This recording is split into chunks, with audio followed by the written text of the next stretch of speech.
Hello there, this is Angela with Parkrose Permaculture. I've been out doing lots of yard work chores the last few days. A big chore in particular has been taking my 5 rambling roses and pruning them heavily and tying them up for maximum bloom production next year. Yes, I should have done this in September, but everything was on fire and the air quality was not good. And luckily it's been pretty mild and the canes are still really flexible on my roses, so I was able to get them all pruned and tied up. That took 3-4 hour sessions of pruning and tying to get 5 rambling roses done. It was a ton of work. But now I'm working on more mulching and remineralizing my soil and things like that.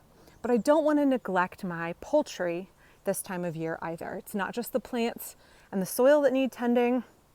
My bees pretty much are doing their own thing. They make sure they've got plenty of water, and I have late blooming flowers, calendula, asters, echinacea, things like that are still in bloom for them, but my poultry need a little extra care. So what's going on with them in fall? Well, in fall, most of our chickens and ducks are going to have a turnover of their coat. So what you find is that they're going to drop all their plumage and they're going to get new fall plumage. So here you can see one of my australorps. She's looking real scraggly and terrible. And sometimes I think new chicken fanciers can come out and see their chicken in the morning and be like, what happened? Was she attacked? Is she sick? She looks nearly naked. And what happens is some breeds really just drop all their feathers very, very rapidly. Here comes one of my Americanas, who's the same way. She's dropped a bunch of feathers and they end up covered in a lot of pin feathers. This is, let's see if you can see them on Violet's neck here, which are the new feathers growing in. And in that interim with all of those pin feathers, they just tend to look real shabby. So in order to have this rapid turnover and growing all these new feathers, chickens and ducks need extra protein in their diet. And I want to share with you today my #1 way to get free sourced protein with very little effort on your part into your bird's diet any time of year, but particularly when they are transitioning and putting on a new round of plumage. So it's been pretty dry. My chickens are getting in all the dust bathing they possibly can. So I definitely will purchase or actually have sources of free expired yogurt and cottage cheese. That's a good source of protein. I make sure that my birds can have access to kitchen scraps that are rich in protein. We actually made oxtail soup from our cow share this past week, and I fed the chickens the leftover bones, and they pick all the cartilage and little scraps of meat off of them. And it's a really good way making sure that they get animal protein in their diet so that they can put on strong, good feathers, okay? Keep them warm here going into fall and winter. But let's go in here in the run and look at super easy, free way to source some protein for them. So in permaculture, we are looking at everything in the landscape as a resource, right? And we are looking for ways to utilize everything we can and see nothing as a waste. So I'm come down in here. I've mulched in here with my golden raspberries. They're kind of at the tail end. So we come down here. I get free firewood off of Craigslist or the neighborhood free pages. And sometimes when I get the wood, it's not in good shape. It's pithy, it's really rotten. It's not wood that I'm going to use in my wood stove. Or sometimes it is wood that's incredibly knotty and just not worth the effort of splitting because I have a small wood stove. I cannot fit some of the larger pieces of firewood. So if it's really, really knotty, I have a messed up shoulder, and oh, there's a chicken wanting up in my lap. No, sweetheart, you can't get up in my lap right now.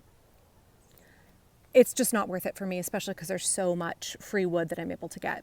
That doesn't mean that that's a waste product. So what ends up happening is I use it in the garden, and I use it in hugel beds, and I also use it for this purpose, which is I line them up in the garden in a little row like this, or if I have a bigger log, I put them in various places in the chicken run.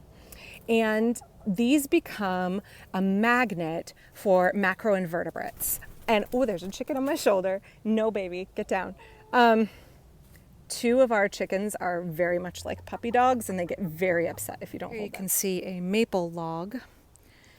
And when I'm talking about macroinvertebrates, I'm talking about roly-polies, I'm talking about millipedes, centipedes, earthworms, even arachnids, and definitely slugs and snails in my climate. And particularly for my ducks, they're really going for the slugs and snails. So in dry weather, you find the earthworms definitely come right to the surface because the logs trap moisture.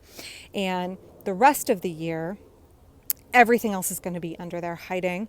It's just a feast full of protein, and it provides some enrichment for the chickens as well. So it gives them something to keep themselves busy with, right? And so it's doing double duty. I have this log that eventually will break down and become soil, but it's going to take a long time. And so while I'm waiting for it to do that, I'm using it as a repository, as a chicken snack station. And that chicken snack station is providing food for free and entertainment for my birds. So let me roll this log over. Let's see if I can do it one-handed here. So here we go. Here's the log. The chickens are going to come move in. It's going to be rich with earthworms, with little centipedes. Here's the chickens waiting for me. Hello, girls. So I'm going to back up a little bit here so they feel okay getting in. So here we go. I've backed up a little bit so the chickens can get in here. What I found is that if you leave the log down for about a week, so you need enough logs that you can rotate one big log or 3 or 4 little logs every day, that gives a chance for the populations of macroinvertebrates to kind of regenerate. There's a slug right there. And the chickens will roll in and start pecking and eating everything. And it just provides them with, again, that enrichment. And it provides them with extra protein at this time of year when they really, really need it.